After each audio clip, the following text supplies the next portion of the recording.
Mais du coup, quel est le lien entre ce mécanisme de plasticité cérébrale et l'addiction?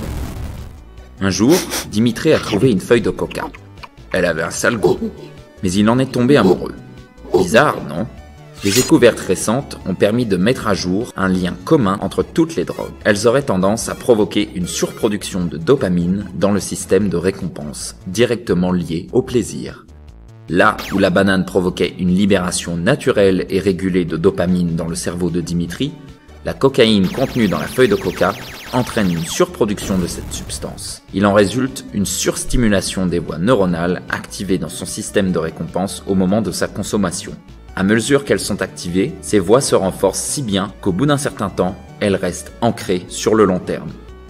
Dimitri développe alors ce que les scientifiques appellent une mémoire pathologique.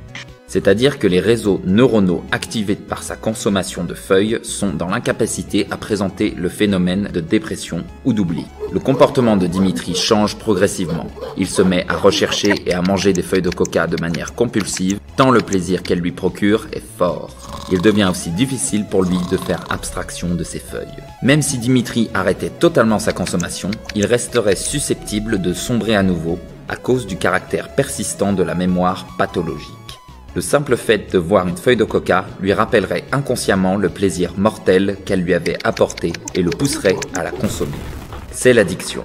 Dimitri n'est plus seulement le prisonnier de la feuille de coca elle-même, mais aussi de son souvenir. Seule une très longue période de sevrage mettrait fin à cette mémoire pathologique en permettant le phénomène de dépression à l'échelle des neurones. Mais Dimitri ne mettra pas fin à sa consommation.